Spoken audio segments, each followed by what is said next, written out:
Connection में आज हम बात कर रहे हैं शारदा क्रॉपकेम की। और ये जो कंपनी है डाई पेस्टिसाइड एग्रोकेमिकल और वी बेल्स बनाती है और 1987 में शारदा इंटरनेशनल के नाम से बनी ये कंपनी साल 2013 में शारदा क्रॉपकेम प्राइवेट के नाम से एक पब्लिक लिमिटेड कंपनी के तौर पर तब से काम कर रही है। आज ग्लोबल स्तर पर अगर हम देखें तो तेज़ी से उभरती हुई एग्रोकेमिकल्स कंपनी है ये, और इसका जेनरिक क्रॉप प्रोटेक्शन केमिकल्स में काफ़ी दबदबा भी है। कंपनी का आउटलुक और आगे की योजनाएं किस तरह से पैन आउट हो रही हैं, हमारे साथ शारदा क्रॉपकेम के एमडी आरबीवी बुबना हमारे साथ जुड़ गए हैं। बुबना जी, स्वागत है आपका हमारी इस बेहद खास पेशकश में, जहां पर विस्तार से आपकी कंपनी की योजनाओं पर बात होगी। और शुरुआत मेरे ख्याल से करेंसी डेप्रिसिएशन के एक मसले से मैं करना चाहती हूँ। इसको लेकर आपने किस तरह के कदम उठाए हैं, और ख़ास तौर से अगर हम यूरोप की बात करें तो जो हेडविंड्स हैं वहाँ पर किस तरह से आपने अपने एक्सपोजर को लेकर रणनीति बनाई है, क्योंकि आपका अधिकतम एक्सपोजर जो है इसी बाजार में है, बताइए। नमस्ते मैडम, करेंसी डेप्रिसिएशन हो रहा है और करेंसी डेप्रिसिएशन हमारी कंपनी को एडवर्सली अफेक्ट करता है, क्योंकि हमारी परचेजिंग सब यूएस डॉलर में होती है और सेल्स अलग अलग करेंसियों में होती है, जिसमें यूरो काफ़ी महत्व का है। और यूरो जैसे डिप्रिशिएट होता है तो हमारा मार्जिन्स में उस पर उल्टा असर पड़ता है। जहाँ तक हमारे हाथ में है, I mean we have nothing under our control but to book some forward contracts. But कोई भी ये चीज़ कह नहीं पा रहा है कि ये यूरो यहाँ तक जाएगा, इससे नीचे जाएगा। हमेशा एक आ जाते हैं यहाँ जाके फिर वापस ऊपर आएगा। वी आर नॉट वरीड, हमको कोई चिंता नहीं है। We are facing the situation as smartly as we can. Sir, इसी समस्या को लेकर जो इसका इम्पैक्ट है, क्या वो कुछ और तिमाहियों तक का पड़ता हुआ देख रहे हैं रफली? आपके मुताबिक, आपके आकलन के मुताबिक, जब तक एक मुस्तैदी से योजना तैयार हो सके, जो इमीडिएट इम्पैक्ट है वो कितनी तिमाहियों तक आपको लग रहा है कि पड़ता हुआ दिखाई दे रहा है? मैडम, अभी अलग अलग व्यू होते हैं एक्सपर्ट्स के। हम एक्सपर्ट्स की ओपिनियन लेते हैं। कुछ एक्सपर्ट्स कहते हैं कि ये थोड़ा और नीचे जाएगा और कुछ कहते हैं ऑलमोस्ट नीचे का लेवल पे आ गया है।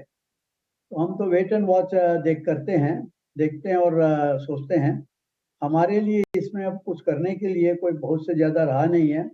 अगर हम ज़्यादा इसमें इन्वॉल्व होंगे तो सट्टेबाजी के रूप में चला जाएगा। हम पोजीशंस नहीं लेते हैं, हम जैसी सिचुएशन होती है उस हिसाब से काम करते हैं। बुबना जी, ग्रोथ आउटलुक अगर मैं केवल यूरोपियन बिजनेस के लिहाज से समझना चाहूँ H2 FY24 में, तो आप कैसे देख रहे हैं? अभी काफ़ी अनसर्टेनिटी है, अनिश्चितता है। सबसे बड़ी समस्या इस मार्केट में ये है कि प्रोडक्शन ज़्यादा हो गया है, हर जगह स्टॉक इकट्ठा हुआ है।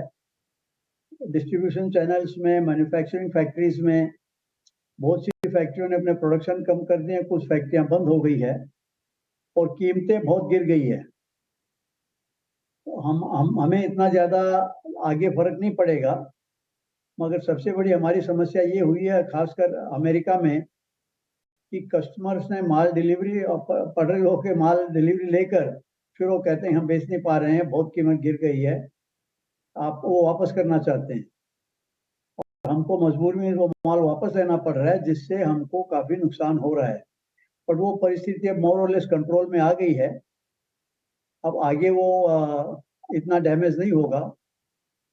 मार्केट और ये सीजन है वो भी बड़ी अनसर्टेन है और उसके भी इस पर फर्क पड़ रहा है।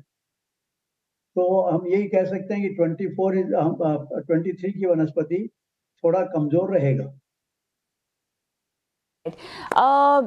अब थोड़ा सा आपके लॉन्चेस के बारे में जानना चाहेंगे।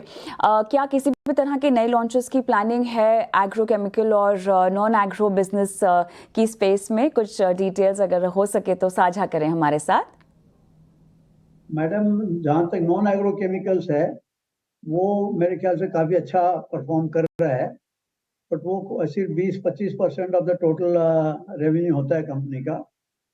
एग्रोकेमिकल में लॉन्चिंग तो हमारी हो ही रही है, क्योंकि हम कंटिन्यूसली इन्वेस्टमेंट कर रहे हैं रजिस्ट्रेशंस में, और जैसे जैसे नए प्रोडक्ट आ रहे हैं उसी को हम लॉन्चिंग कहते हैं। तो हमारा पोर्टफोलियो बढ़ता जा रहा है और वो एक कंपनी के लिए बड़ा अच्छा परिस्थिति है, उससे कंपनी को काफ़ी फायदा हो रहा है।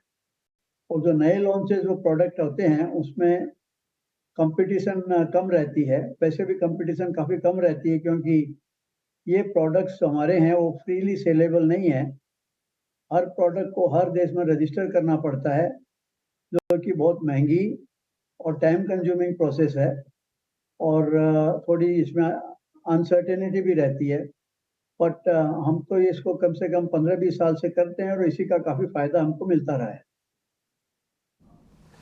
और राइट, ये बताएं कि कमोडिटी प्राइसेस जो बढ़ रहे हैं इसके इम्पैक्ट को आप कैसे झेल रहे हैं? किसी भी तरह का प्राइस इंक्रीज का प्लान आपकी तरफ से, और क्या ये प्रोडक्ट मिक्स पर भी क्या रिफ्लेक्ट करेगा?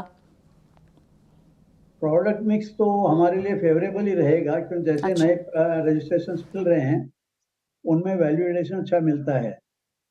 और जहाँ तक आपका एक सवाल मैं भूल गया, क्या एक दूसरा सवाल क्या था मैडम आपका? जी, कमोडिटी प्राइसेस जो बढ़ रही हैं उसके इम्पैक्ट को लेकर सवाल पूछ रही थी, और क्या ये इम्पैक्ट की वजह से आप प्राइस राइज की ओर देख रहे हैं, और पूरे प्रोडक्ट मिक्स में, क्योंकि आपने कहा फेवरेबल रहेगा, तो किस तरह से फेवरेबल रहेगा? बैलेंस चेक कैसे होंगे, बताइए। मैडम जी, कमोडिटी प्राइस से हमें फ़ायदा रहेगा, बट एक टाइम लैग होती है। और एक हमारे प्रोडक्ट्स हैं वो सीजनल प्रोडक्ट्स हैं, अब वो सीजन जाने के बाद में कमोडिटी के प्राइसेस बढ़ते हैं, तो एग्रोकेमिकल की प्राइसेस पर, उसके डिमांड पर उसका कोई भी फर्क नहीं पड़ता है।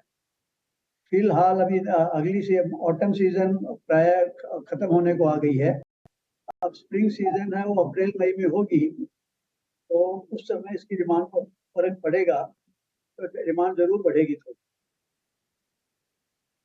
राइट, चलिए आगे बढ़ते हैं, और अगला सवाल भी आपके मॉडल को लेकर है। आपकी जो कंपनी है वो एसेट लाइट मॉडल बिजनेस को फॉलो करती है एक तरह से, तो ऑपरेटिंग लेवरेजेस और मार्जिन आउटलुक आने वाली तिमाहियों में हमें कितने एक्सपेक्ट करना चाहिए सर?